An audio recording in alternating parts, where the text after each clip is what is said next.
You can call it a special because that's what it is. No anime or anything anime related today. This video is just for me. Little do you know, I actually created this channel exactly 2 years ago, in October of 2023, with a goal of making videos about movies and stuff like that. I love horror films, that's probably my favorite genre, so I planned to tie my first video to Halloween and make this epic deep dive into every classic Universal horror picture, all the Draculas, Frankenstein and mummies. In the span of a month I watched 41 films, then it took me a couple of weeks to write a script for that video, then I shot it, which also took a couple of days, and then some IRL issues happened that needed to be taken care of, so I couldn't finish that project in time. I could have still made it, I could have still finished it, like release it any other month, right? It doesn't have to be connected to Halloween, it doesn't really matter. But I didn't want to do that. I was frustrated because I couldn't actually finish the project the way I wanted to.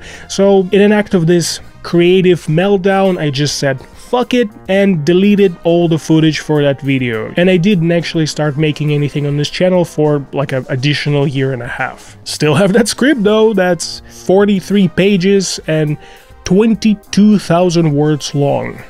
Yeah. And of course eventually I started making videos on this channel, but it still bugs me. I spent so much time working on that project and I never finished it, like it was for nothing. All that time was wasted. Of course it wasn't fully for nothing. I enjoyed watching a lot of those movies. In that list there was a lot of great films, a lot of timeless masterpieces or cult classics, and a fuck ton of shit, right? If I'm being totally honest, mostly was just a bunch of shit. But even in that shit, there was some hidden gems, so I don't regret watching all those films, but I do regret not actually finishing that video. So, hi, this is cellupunk and Halloween is right around the corner, with a knife, because it's scary. Boo. And today, I'm closing a gestalt.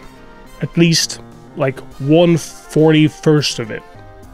2.4% of a gestalt is definitely getting close today, by telling you all about one of those hidden gems that I found 2 years ago. Because I'm sure a lot of people will tell you about all the wolfmen and creatures from the Black Lagoon, but how many people will tell you about a crime-fighting gorilla movie from 1941?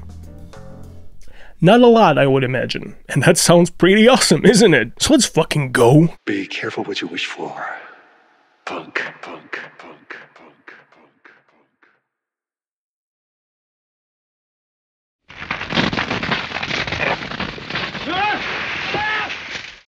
It all starts with The Walking Dead. No, not the comic, or the TV show, or that other TV show, or that other TV show, or that other TV show. Warner Bros. Film from 1936 called The Walking Dead, starring Boris Karloff. It's a movie about a guy who was wrongly accused of a crime and executed, but later resurrected by a mad scientist, and he goes on a revenge spree.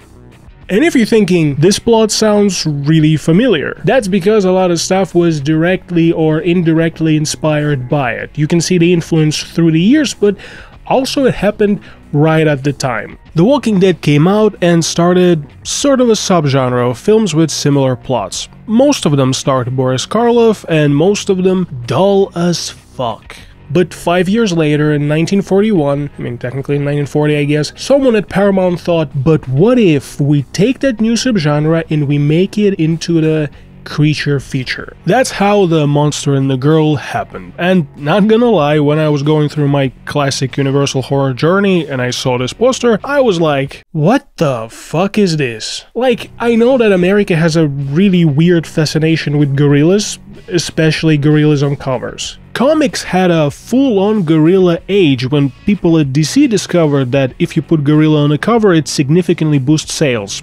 For some reason. Personally, I'm really far from that. I don't really get it. My exposure to gorillas was limited to listening to Demon Days a lot when I was a kid. That's about it. So when I saw this poster, I thought that it's probably some post-King Kong ripoff, or whatever. And I don't think I was ever as wrong about anything in my life. Because film with this cover starts with an expressionistic meta prologue where one of the main characters comes out of this foggy void and states that everything that happens in the story is her fault. And then it transitions into a courtroom drama with, for the time, a very unique style of non-linear storytelling. Basically, this part of the film is told through witnesses on the stand and presented as a series of flashbacks that will go into each time a witness starts their testimonies. So what we learn is that this guy, Scott Webster, is being accused of a murder that he had no reason to commit, but there's a witness that saw him next to the victim with the gun in his hands. Scott testifies that he didn't kill anyone that day, or ever, and all he was doing is looking for a man named Larry Reed, for reasons that he refuses to tell. In his search for Larry, Scott got in contact with Mr. Brule, who was supposed to know where Reed is. And Brule is a gangster. So when Scott meets him, he's surrounded by a bunch of thugs, and Brule says to Webster that if he wants to see Larry, he needs to meet them in a hotel later. And when that time comes, Scott is framed for murder of one of Brule's henchmen that was annoying or something. So basically our hero's defense is, I don't know why, but I was randomly set up for this random crime for some reason. It's clear that there's a deeper motivation for all of it, but Scott doesn't say anything about it. And it's implied that DA is actually bought by gangsters, and that's why he doesn't believe our main character, but honestly, you don't even need to be dirty to dismiss shit like, someone threw the gun and I just picked it up. I swear I didn't kill anyone. When you have eyewitnesses and fingerprints on the murder weapon. So when it becomes clear that Scott will be found guilty, a young woman in the court's audience screams and runs to the judge, claiming that it's all because of her and that there's a larger story at play. That's our fog lady, and of course any normal judge would just send her back into her foggy void or whatever the fuck she came from, because you cannot just run into the court and start testifying. But this judge is like, I'm intrigued, so I'll allow it.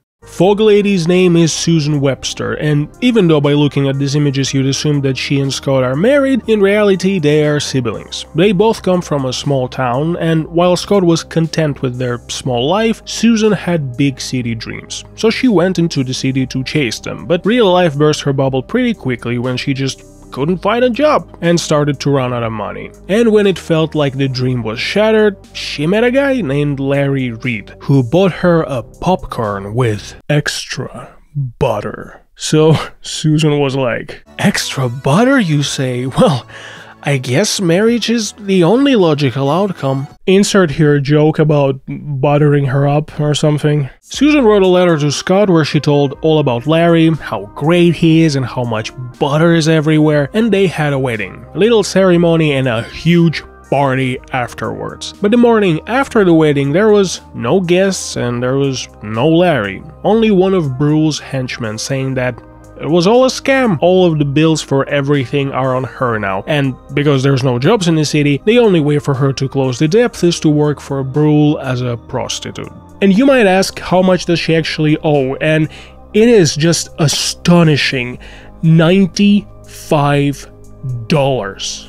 Not $95,000 or even $100, just 95. Obviously it's $95 in 1941, so now it would be roughly like $2,000, but still, $2,000 is not that much money to just immediately go, well, I guess prostitution is my only option. So Scott went into the city to help his sister, but not by paying her debt or by, I don't know, just taking her back into their small town. No, by, for some reason, trying to find her husband, Larry, that conned her, and that's how we ended up in this situation. And after these testimonies by Susan that were allowed by the judge and put into court record, clearly that the only thing that makes sense is like a mistrial or something, right? There's obviously more investigating to do. Or DA can just throw the craziest alt in court proceedings history, like move that would make Saul Goodman just cry tears of jealousy. He goes, "Ladies and gentlemen of a jury, Your Honor, of course you can believe this woman's testimonies, but don't forget, she is a whore, and the only thing that comes out of her dirty whore mouth are lies, because she swallows everything else. I rest my case." And they're like, yeah, that makes sense. Scott, buddy, you're guilty and you will be executed because your sister's a whore. Obviously, I'm exaggerating a little bit, but I'm not lying. It's a film from 1941, so they couldn't be as explicit with their language, but that's what's implied. It's basically what happens. DA just asks Susan, "Will you kindly explain to the jury the nature of your, occupation?" And she looks down with shame, so he's like, "Thank you." So, yeah, Scott found guilty and sent into prison to wait for his execution, but right before he leaves the courtroom, he promises to Brule and all of his gangsters there that they will get what they deserve. And when I watched this movie for the first time, roughly at this point, I remembered that the poster for this film looks like this. And what I'm watching so far is a pretty well-made mix of courtroom drama with a crime noir. So, what's happening? What is this movie? And what's up with the gorilla? But almost like it felt my confusion, the film immediately decides to clarify everything when very popular at the time character actor George Zucker jumps into the frame. He was pretty well known for playing mad scientists in B-movies, and well, that's exactly what he's doing here. Zucker approaches Scott in a prison with a pitch. He says that Scott's death doesn't have to be for nothing. George can use his brain for an experiment, and the result of that experiment will help the entire human race. To what Scott agrees, because what the hell. So what experiment can be of such magnitude that it can help the entire human race? Well, after Scott's execution, Zuko and his assistant transport the body into their lab, cut Scott's brain out and put it into the gorilla.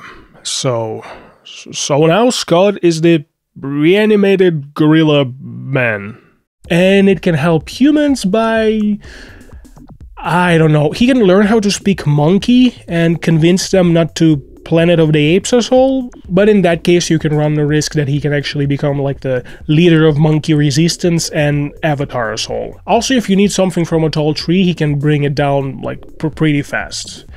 And yeah, that's about it, I guess. So, I'm not sure if I actually agree with George Zuko about how, like, groundbreaking this experiment is, but, you know, if you want, like, a normal, logical experiment, go to a normal scientist, not a mad one. And now Scott, locked inside of the cage and inside of his new body, haunted by memories, not being able to cope with any of it. So he uses his new gorilla strength and escapes from the lab to go and avenge himself and save his sister. Yes, that's what this film is now. It's like RoboCop, but gorilla. It's like Spawn, but gorilla. It's like The Crow, but the gorilla. It's genuinely like an insane twist to take for this film in the middle. I can't stress this enough. For the half of it, it's just a no-nonsense courtroom drama. They don't set up any of this shit. Mixing genres is always a difficult task. There's always have to be some sort of compromise. What we can take out, cut out from genre A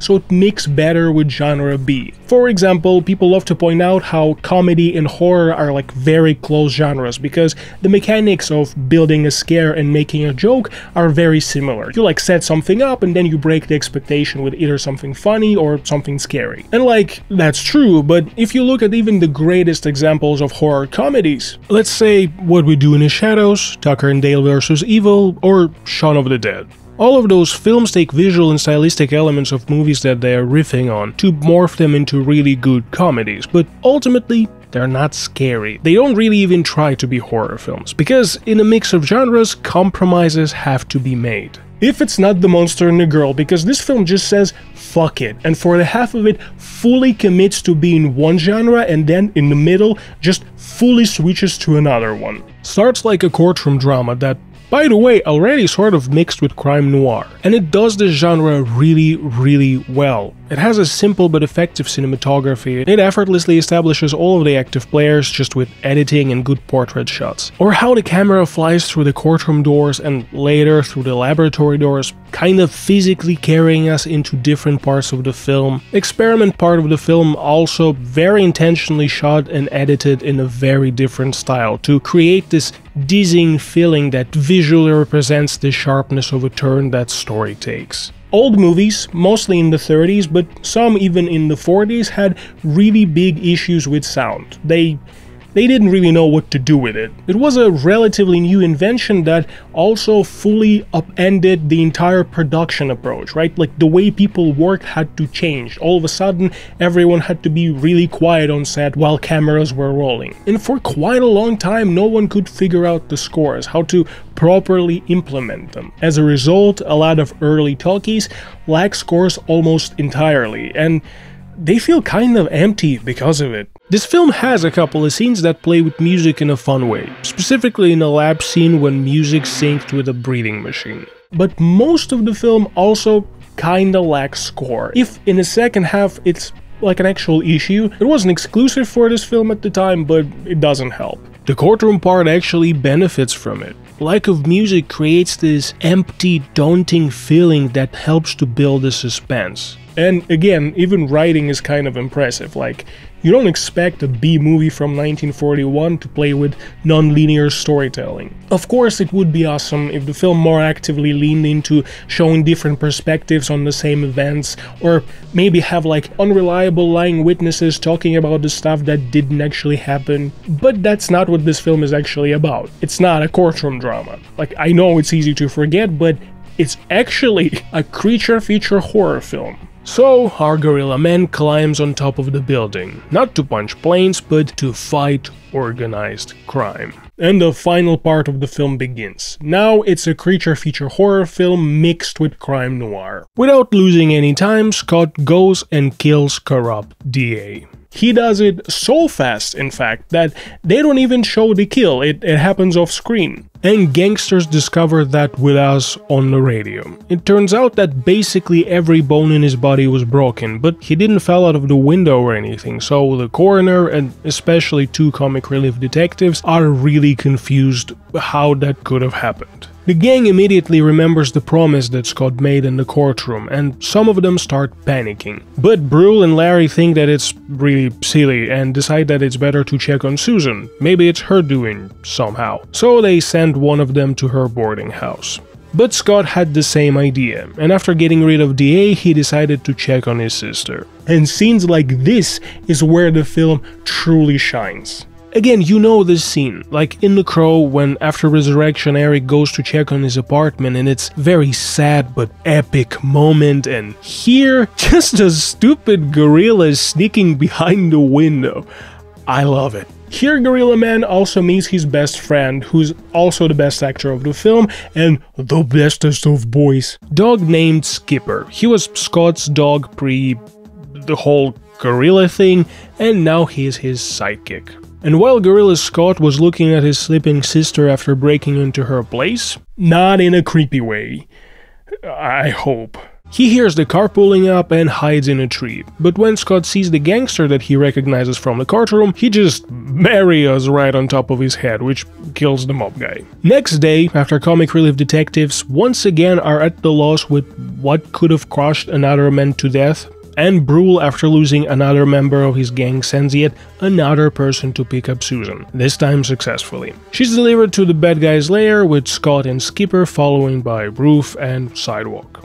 But the general mood at the Brule's place isn't great. One of his people is in terror. He fully believes that Scott kills them one by one from his grave. And they hope that Susan will be able to shine a little light on what's going on, but she's as confused and bewildered as anyone. So Brule sends his panicking guy home, seeing that he's more of a problem than anything else, and sends the assassin after him to fix that problem. Which assassin is oh so happy to do. This gang has no loyalty to each other whatsoever. Scott, while chilling on the roof and being sad that there's no gargoyle that he could climb on, sees two goons leaving their base, and he also sees an opportunity in it, and follows them right to the scared guy's place. And you would expect that, being in the gorilla body and all, our hero would go with this full-on brute force approach.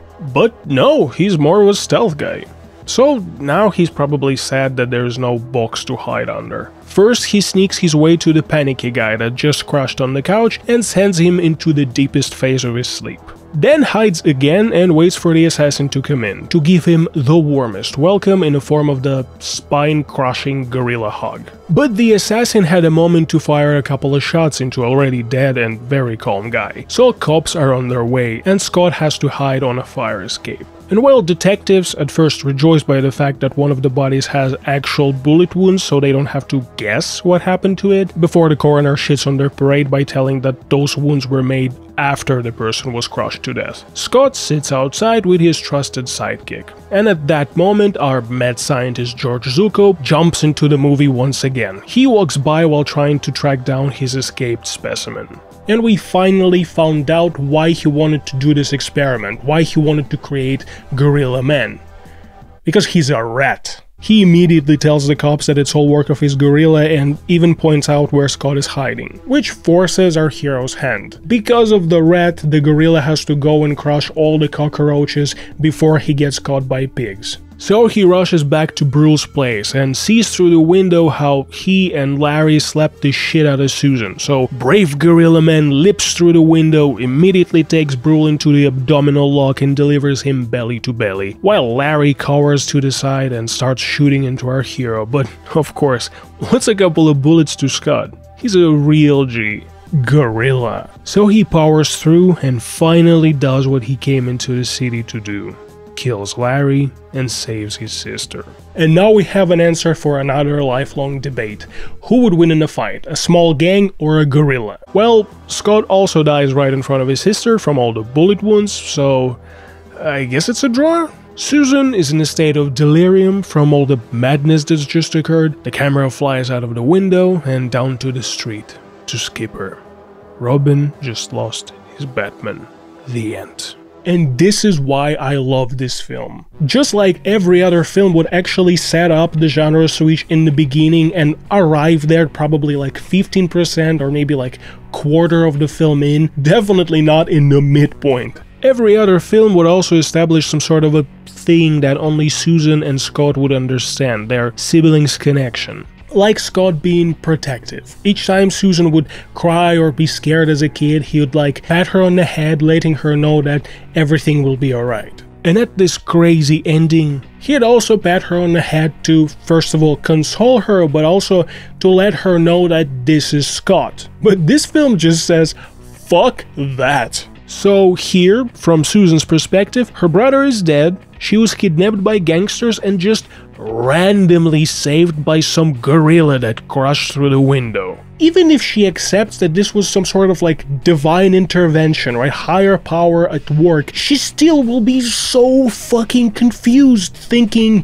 why gorilla? And this is brilliant, like it's supposed to be this sad ending. Susan was taken advantage of and her brother had to sacrifice himself to save her. It's tragic, but Gorilla Man of it all throws such a curveball into your experience with this film. Intellectually I understand that it's kinda supposed to be sad, but emotionally it feels fucking crazy. And overall it's just really, really fun. Not perfect, of course. This film has actual problems, not just its charming weirdness. Most of the problems come from the period when this film was made. I already mentioned the lack of score in the second part of the film, like when the courtroom stuff can like really benefit from building tension. The second part of the film would really benefit from like this over-the-top, like stupid, epic or dramatic score. Like it would be really appropriate. But the biggest issues stem from the Hays Code. If you don't know, in the mid-30s, American government looked at all the shit that those freaks in Hollywood were doing, not just on screen, but also all the orgies, drugs, and the worst of all, commies. And so they decided to do something about it. So they created a list of things that couldn't be put in films, so all that depraved Hollywood shit wouldn't affect the rest of the country. That list was called the Hays Code. So yeah, pearl clutching is a tradition as old as cinema itself. Probably older, actually. The Hays Code is pretty long. It puts some stuff in the sensitive category where people had to be really careful with their depiction and just straight up bans a lot of other things. Some not surprising stuff like no sex or drugs, rock and roll wasn't invented yet, and some bizarre shit like branding of people or animals and stuff like that. It's a pretty weird list. One of the coolest things about watching films of the time is, while knowing how much limitations was on all of the artists, seeing them find like creative and interesting ways to work around those limitations. Like one of the things that Code considered sensitive were surgical operations, and there is an operation in the movie, but it is shot in a way that obscures pretty much all of it and creates this dizzying effect that both film and its style actually benefit from. But you'll never guess what part of the Hays Code was the most problematic for the production. If I had to assume, I'd think it's probably something connected to religion, because it's a mad scientist movie. It has like experiments on people, and films like that, Frankenstein for example, often have this theme of human hubris in dealing with stuff larger than them, like meddling with God's design and shit like that. Church usually doesn't like it. But no, in fact, the opposite is true. This film scientist not only doesn't think of himself as a god, he believes in God. When he cuts Scott's brain out, he calls it God's greatest creation. So, religious scientist, I guess? I mean, he's mad, so I guess it's not that surprising, right? Like a rational man of science would never made a gorilla man, so it is what it is. But the biggest issue with the Hays Code, even before production started, just on the script phase, was with the depiction of white slavery. My non-American brain immediately connected it to the fact that when Scott is turned into gorilla, he's locked in a cage, and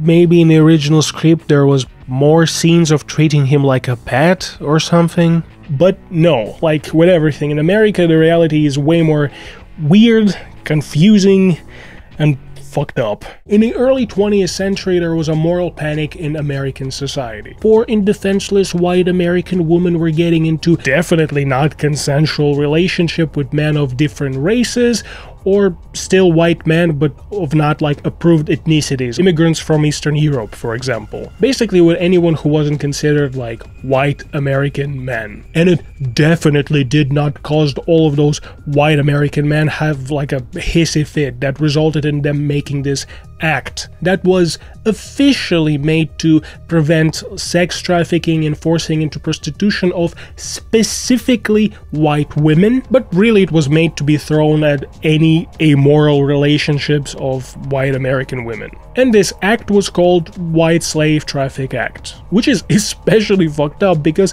part of the reason behind of this act was relationship with Eastern European immigrants, Slavs, whose ancestors are like actual white slaves. Like, where the fuck do you think the word slave comes from? So not only this whole thing was like racist and xenophobic, it was also like a cultural appropriation of sorts. So you can imagine this white slavery thing was a big issue for this movie, because ignoring all the real reasons for the act, part of what it was textually about was forcing of white women into prostitution, which is literally what happens in the film. So they had to rewrite the script and just imply that she's a prostitute now, not just like literally state it. Eventually film was approved for shooting, but even after that it still had some issues. After film's release it was pulled from the theaters in Milwaukee because local film commissions still found themes of white slavery and they weren't too happy about it. But the funniest part of it all is the fact that Brühl's gangster that entrapped Susan in a hotel room and delivered the news of her new debt and the way that she's going to pay it through, named Munn,